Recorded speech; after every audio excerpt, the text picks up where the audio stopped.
बजरंग पुनिया यांनी मोठा निर्णय घेतला आहे। मी माझा पद्मश्री पुरस्कार पंतप्रधानांना परत करणार आहे अशी त्यांनी घोषणा केली आहे। त्यानुसार बजरंग पुनिया यांनी त्यांचा पुरस्काराचा त्याग केला आहे। पद्मश्री पुरस्कार परत करण्याची घोषणा केल्यानंतर काहीच वेळात बजरंग पुनिया पंतप्रधान नरेंद्र मोदी यांना पुरस्कार परत करण्यासाठी निघाले, परंतु पंतप्रधान निवासस्थानाजवळ तिथल्या सुरक्षा रक्षकांनी बजरंग पुनिया यांना रोखलं। बजरंग पुनिया पंतप्रधानांपर्यंत पोहोचू शकले नाही, त्यामुळे त्यांनी पंतप्रधानांच्या घराजवळच्या फुटपाथवर त्यांचा पद्मश्री पुरस्कार ठेवला आणि तिथून ते निघून गेले। नमस्कार, मी देवीलाल, तुम्ही पाहताय पब्लिक किंग आणि कुठलाही वेळ न घालवता आपण यात जाणून घेऊयात बजरंग पुनिया यांनी पद्मश्री पुरस्कार फुटपाथवर का ठेवला, नेमकं काय प्रकरण आहे। भारतीय कुस्ती महासंघाचे माजी अध्यक्ष ब्रिजभूषण शरण सिंग यांचे सहकारी संजय सिंग यांची रेसलिंग फेडरेशन ऑफ इंडियाच्या म्हणजेच कुस्ती महासंघ अध्यक्षपदाची निवडणूक जिंकली। या निकालामुळे ज्या कुस्तीपटूंनी ब्रिजभूषण शरण सिंग यांच्यावर महिला कुस्तीपटूंचं लैंगिक शोषण केल्याचा आरोप करत आंदोलन केलं होतं, त्यांच्यात नाराजी पसरली आहे। संजय सिंग अध्यक्ष होतात, बजरंग पुनिया, साक्षी मलिक आणि विनेश फोगटने नाराजी व्यक्त केली आहे।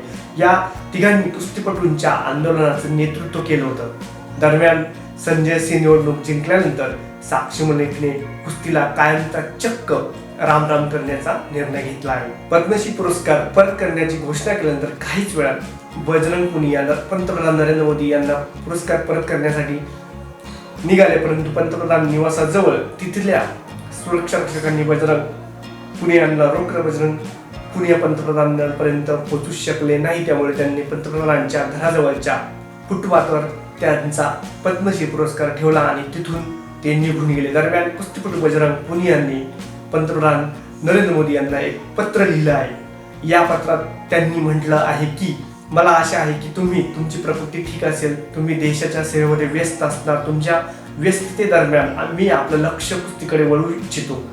आपल्याला माहीतच आहे की यावर्षी जानेवारी महिन्यात भारतीय महिला कुस्तीपटूंनी भारतीय कुस्ती महासंघाचे माजी अध्यक्ष ब्रिजभूषण शरण सिंग यांच्यावर लैंगिक अत्याचाराने आरोप केले होते। त्या महिला कुस्तीपटूंनी आंदोलन सुरू केले तेव्हा मी त्यात सहभागी होतो।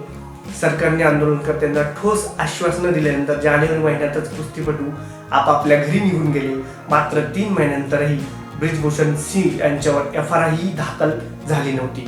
एप्रिल महिन्यात कुस्तीपटूंनी पुन्हा एकदा आंदोलन केलं तरीही ब्रिजभूषण सिंग यांच्यावर गुन्हा दाखल झाला नाही।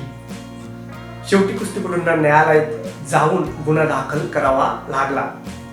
जानेवारीमध्ये तक्रारदार महिलांची संख्या 19 होती, जी एप्रिल महिना येईपर्यंत 7 राहिली। म्हणजेच केवळ 3 महिन्यात ब्रिजभूषण सिंगने आपल्या ताकदीच्या जोरावर 12 महिलांना न्यायापासून अडवले आहे। आमचे आंदोलन 40 दिवस चालले। या 40 दिवसात आणखी एक महिला मागे हटली। आमच्यावर खूप दबाव टाकला गेला। आंदोलन करू नये म्हणून दिल्लीच्या बाहेर काढण्यात आले। आम्ही आमची पदकं गंगा नदीत वाहण्याचा निर्णय घेतला होता। आम्ही गंगा नदी तटावर गेलो, परंतु तिथे आम्हाला आमच्या प्रशिक्षकांनी आणि शेतकरी नेत्यांनी अडवलं। त्यानंतर गृहमंत्री अमित शहा यांनी आमचं बोलणं झालं। त्यांनी आम्हाला महिला कुस्तीपटूंना न्याय मिळवून देऊ असं आश्वासन दिलं। त्याचबरोबर कुस्ती महासंघातून ब्रिजभूषण सिंग आणि त्यांच्या कुटुंबातील इतर सदस्यांना, त्याचबरोबर त्यांच्या साथीदारांना बाहेर करू असं आश्वासनही दिलं होतं, परंतु तसं काही झालं नाही। कुस्तीपटू बजरंग पुनिया यांची भूमिका तुम्हाला योग्य वाटते का? मंडळी, या विषयावर तुमचे मत कमेंटमध्ये मांडा आणि चॅनलला सबस्क्राईब करा। व्हिडिओला जास्तीत जास्त लाईक आणि शेअर करा। भेटूया लवकरच अशाच माहिती देणाऱ्या पुढील व्हिडिओमध्ये। तोपर्यंत रामकृष्ण हरी, धन्यवाद।